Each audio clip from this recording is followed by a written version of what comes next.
शमी का जो फूल होता है वो गुलाबी कलर का होता है। आस्था चैनल पर जितने लोग कथा सुन रहे हैं, जितने लोग फेसबुक यूट्यूब पर कथा सुन रहे हैं, वो शमी के फूल का दर्शन अवश्य करें। आस्था चैनल वाले आपको दिखाएंगे शमी के फूल का दर्शन, गुलाबी कलर का। और क्या है इसमें ऐसा? शमी के वृक्ष में, शमी के पत्ते में, शमी का पौधा, शमी का वृक्ष, आखिर इसकी इतनी प्रबलता क्यों है? रामचरितमानस को उठाकर देखिए, बाबा लिखते हैं, राम जी महाराज जब रावण को मारने के लिए लंका पर चढ़ाई करते हैं और लंका अधिपति पर जब चढ़ाई करने लगे, लंकेश पर, लंका पर जब चढ़ाई करी, तब भगवान शंकर उस जगह पर नहीं दिखे। तब मेरे राम जी ने शमी के पेड़ को प्रणाम करा और कहा, हे भोलेनाथ, आपको मैं शमी के वृक्ष में मानकर प्रणाम कर कर लंका पर चढ़ाई कर रहा हूं।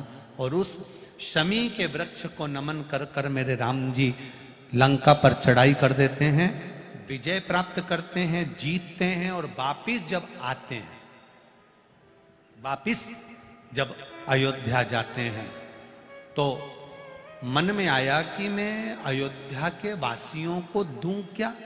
स्वर्ण बांटा। माता कौशल्या जी ने, माता कैकेयी जी ने, माता सुमित्रा जी ने स्वर्ण बांटा। राम जी से पूछा गया, संतों ने, साधुओं ने, तपस्वियों ने, ऋषियों ने पूछा, हमें स्वर्ण नहीं चाहिए,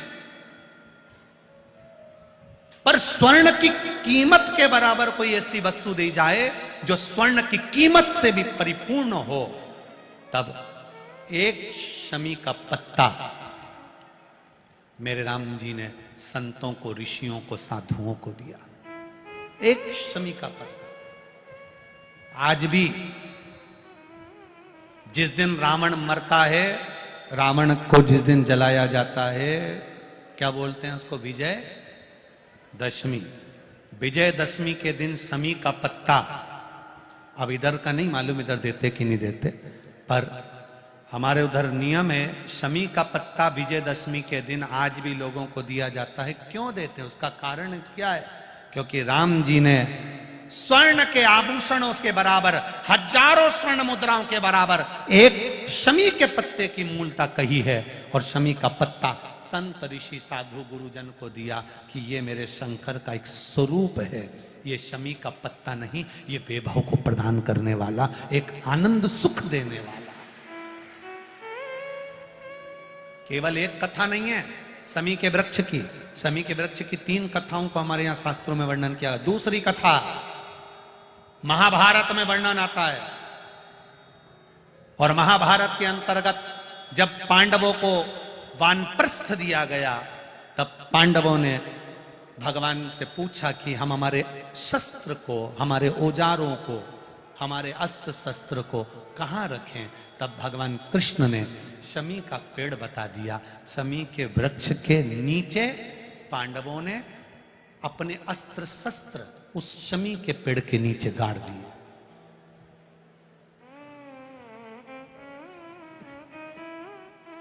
शमी के वृक्ष के नीचे अस्त्र शस्त्र को गाड़ा गया। जब वानप्रस्थ पूरा हो गया, पांडव वापिस आए, शमी के पेड़ के नीचे खोदा गया, और खोदने के बाद अस्त्र शस्त्र निकाले गए। और अस्त्र शस्त्र निकालकर, अस्त्र शस्त्र निकालने के बाद पुनः भगवान कृष्ण ने पांडवों को दिए। पांडवों ने उन अस्त्र शस्त्र की पूजन शमी के वृक्ष के नीचे करी। तो भगवान कृष्ण ने कह दिया, आज आपने पूजन करी है, विजय दशमी का जो दिन होगा, लोग अपने घरों में शस्त्र की पूजन करेंगे, शमी के पत्ती का स्मरण करेंगे, उसके घर में कभी संपदा की कमी नहीं होगी और वीरता का आनंद होगा। वो शमी पत्ते, क्या है ऐसा शमी पत्ते में, शमी के पुष्प में? तीसरा वर्णन आया। एक बार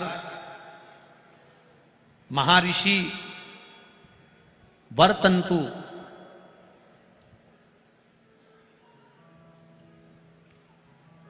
अपने शिष्य, जिसका नाम था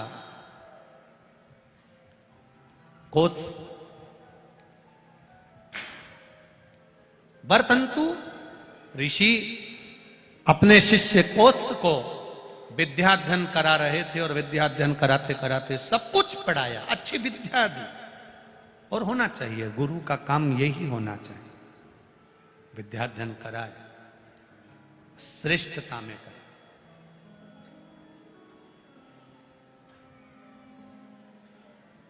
श्रेष्ठता। अब वर्तंतु ऋषि ने जब अपने शिष्य कोस को विद्या अध्ययन कराई, सारी विद्या का अध्ययन पूर्ण हो गया, कोस अच्छे पढ़ गए, विद्या अध्ययन पूर्ण हो गया, सारे रस तत्व कोस को प्राप्त हो गए, कोस सारी विद्याओं में निपुण हो गया, सारी विद्याओं में निपुण। गुरु ने उसकी परीक्षा ली, वर्तंतु ने परीक्षा ली, सब में कोस पास हो गया, सब में पास, सब में उत्तीर्ण।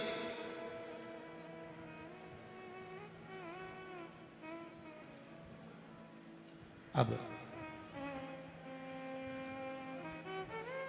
कोस ने आज गुरु वर्तंतु जी को प्रणाम करा, नमन करा, और नमन कर कर वहां से जाने लगे तो वर्तंतु ऋषि ने रोका कोस को, कोस रुको, जी गुरुदेव आज्ञा दीजिए। गुरुजी ने आज्ञा दी कि एक काम करो, तुमने विद्या अध्ययन करी है पर हमको विद्या अध्ययन करने की भेंट नहीं दी है। गुरुजी आप आज्ञा करो, मैं आपको क्या भेंट दे दूं? आप आज्ञा तो करो, मैं आपको दूं क्या? क्या प्रदान करूं मैं आपको, आप बोलिए। गुरुजी ने कहा 14 करोड़ सोने की मुद्रा। वर्तंतु जी कहते हैं कि मैंने जो तुम्हें पढ़ाया, विद्या अध्ययन कराया, उसके लिए 14 करोड़ स्वर्ण मुद्रा मुझे लाकर दीजिए। कोस की आंख में से आंसू बहने लगे। गुरुवर, मैं एक साधारण सा ब्राह्मण का बालक हूं, साधारण सा ब्राह्मण का बालक हूं, और 14 करोड़ सोने की मुद्रा में विद्या अध्ययन करने के लिए, या मैंने जो पढ़ाई करी या विद्या अध्ययन करी उसके लिए मैं 14 करोड़ सोने की मुद्रा कहां से दे सकता हूं? कैसे दे सकता हूं? नहीं नहीं नहीं, तुमने पढ़ाई करी है तो तुम्हें 14 करोड़ सोने की मुद्रा मुझे गुरु दक्षिणा में देना पड़ेगी। 14 करोड़ सोने की मुद्रा मुझे ला कर दो। कोस की आंख में जल भरा हुआ था, मैं ब्राह्मण का बालक हूं, कहां से ला कर दूंगा साहब, कैसे ला कर दूंगा, कैसे लाऊं, कहां से लाऊं? कोस आंख में आंसू भरकर रोते रोते राजा रघु के पास चले। राजा रघु, जिनसे रघुवंश बना था, जिससे रघुकुल की रीत रखाई थी, उस राजा रघु के पास में कोस ब्राह्मण पहुंच गया। कोस की आंख में आंसू भरे हुए हैं, आंखों में जल भरा हुआ है। एक शमी की पत्ती, एक शमी के पुष्प का महत्व क्या होता है उसको जरा अच्छे से समझना। ये शंकर भगवान के 3 नंबर का पुष्प का वर्णन चल रहा है, शमी के पुष्प का।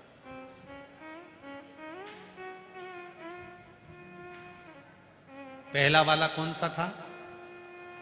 पारिजात। दूसरा कनेर। आज कौन सा चल रहा है? शमी। इसके महत्व को जरा ध्यान से समझिएगा। यहां तक शमी के फूल का महत्व कहा गया है। कोई 24 घंटे भी अगर मदिरा में डूबा रहता है, नशे में डूबा रहता है, चाहे वो मदिरा का नशा हो, चाहे वो किसी चीज का भी नशा हो, उस तक के लिए शमी का पुष्प बड़ा कारगर बन जाता है। शिव जी को बस कहाँ चढ़ाना है और उसका प्रयोग कैसे करना है वहां तक लाभ कर जाता है हमारा। कितना भी मदिरा में डूबा व्यक्ति, वहां तक के लिए ये शमी का पुष्प और शमी की पत्ती कारगर। वैभव के लिए तो है,